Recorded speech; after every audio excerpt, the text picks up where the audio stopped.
2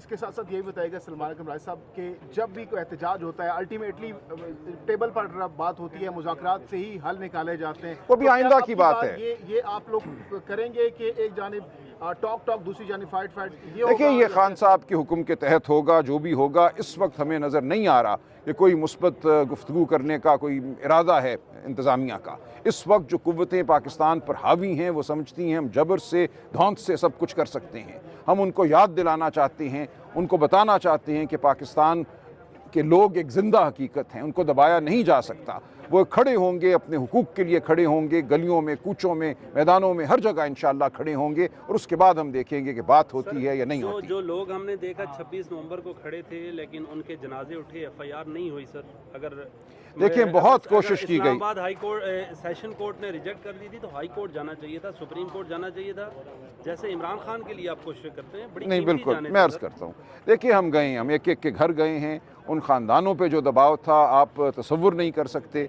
जिन लोगों ने medico legal कराए थे, एक मुकदमा बहुत अच्छा तैयार हो गया था, वो ख़ानदान भी बिलाखिर पीछे हट गया। उनकी बच्चियों के घरों पे हमले हुए, उनके ससुराल वालों को कहना पड़ा कि खुदा के लिए आप पीछे हट जाएं। मैं कोयटा तक गया, कोयटा से आगे हमारे जो शहदा थे उनके घरों तक गया। हर जगह यही आलम था, जबर का और खौफ का। यहाँ अस्पतालों का रिकॉर्ड तल्फ कर दिया गया, मेडिको लीगल रिपोर्टें नहीं बनने दी गई। तो एक ऐसा हमला हुआ उस दिन पाकिस्तान के पूरे निज़ाम पर, शराफत पर, जिसका मैं तसव्वुर भी नहीं कर सकता था। ऐसा नहीं है कि हमने किसी को बेयारो मददगार छोड़ा, लोगों को हमने साथ लेकर चलना है। उन ख़ानदानों की जो मजबूरियां हैं, उन पर जो दबाव था, उसको हमने साथ लेकर चलना है। जब ख़ानदान वाले ये समझें कि उनके लिए मुमकिन नहीं है आगे बढ़ना, तो हम नहीं कुछ कर सकते। इसके बावजूद हमारा इस्तग़ासा सेशन कोर्ट में चल रहा है। लतीफ़ खोसा साहब ने गौहर साहब के ज़रिए वो दायर किया हुआ है, वो इस वक्त मौजूद है। ये बात अभी ख़त्म नहीं हुई। कह रहे हैं कि कोई रास्ते वास्ते भी 5 अगस्त को आप लोग बंद करेंगे, ऐसे भी कोई इरादे हैं रास्ते बंद करने के हवाले से? नहीं, मेरे पास ऐसी कोई तफसील नहीं है। मेरा ऐसा कोई करने के हवाले से कोई मेरे पास ऐसी कोई तफसील नहीं है। बताइएगा कि इमरान खान के मुताबिक जिसमें लिखा हुआ है कि बाहर मेरी नुमाइंदगी उमर अयूब करेंगे, सलमान अकरम राजा हदायत पर अमल दरामद करवाएंगे, तारीख का लाएअमल चंद रोज में कौम के सामने पेश कर दिया जाएगा। ये 4 जून की खान साहब की ट्वीट है। जी, ऐसा ही है। देखिए, ये अमल नहीं आया कि लाएअमल, आप अमल दरामद करवाएंगे। देखिए, वो तमाम सूबाई सुदूर के साथ मुलाकातें हो चुकी हैं, तमाम कोऑर्डिनेटर्स के साथ मुलाकातें हो चुकी हैं।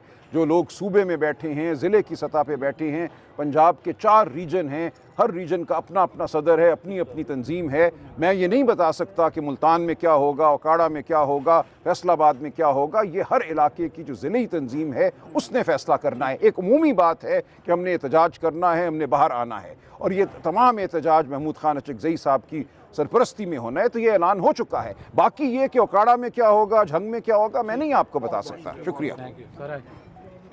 पख्तूनख्वा के हैं, लिहाजा ऐसा कोई हुक्म जो है मेरी तरफ से जारी नहीं होगा। ये तमाम जो सूबाई सुदूर हैं वो ख़ुद अहलियत रखते हैं, उनका ख़ुद राब्ता है ज़िले की सतह पे तंजीमों के साथ।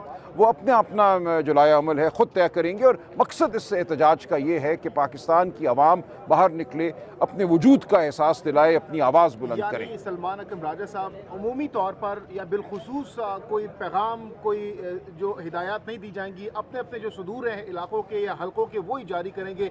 ऐसी आप कोई प्रेस ऐसा ही है, अमल नहीं देंगे? बिल्कुल ऐसी है। देखें, ये बिल्कुल एक मुस्बत बात है। हम चाहते हैं कि पूरे मुल्क के अवाम जो है वो एम्पावर्ड हों। पूरे मुल्क की जो तंजीमें हैं सूबे की सतह पे, ज़िले की सतह पे, वो एम्पावर्ड हों।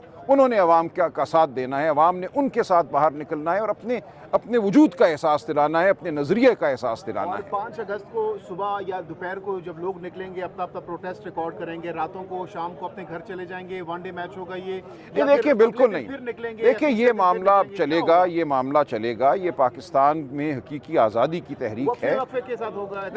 देखिए, ये अपने तरीके से होगा। इसका जो पैराया है, इसका जो तरीक़ाकार है, देखिए, महमूद खान साहब इसके सरबराह हैं। इमरान खान साहब ने बिल्कुल वजाहत की है। पिछली भी जो उनसे मीटिंग हुई अडयाला जेल में, जो वकला अंदर गए, उन्होंने बिल्कुल सख्ती से कहा है कि इस तमाम तहरीक के जो सरबराह हैं वो महमूद खान अचकज़ई हैं। नहीं, तो ये वही पूछ रहा हूँ सवाल कि महमूद अचकज़ई साहब ने तो इस सवाल से अभी तक कुछ नहीं बताया। देखिए, वो होता रहेगा ना तय, ये बिल्कुल होता रहेगा। देखिए, हम गुफ्तगू भी करेंगे, हम जलसे भी करेंगे, हम बाहर भी निकलेंगे। इसके बहुत से पैराए होते हैं। एहतजाज अगर आप पूरी दुनिया जहाँ में देखें तो वो बहुत तरीक़ों से होता है। एहतजाज एक लहर है जो उठती है और फिर बढ़ती है।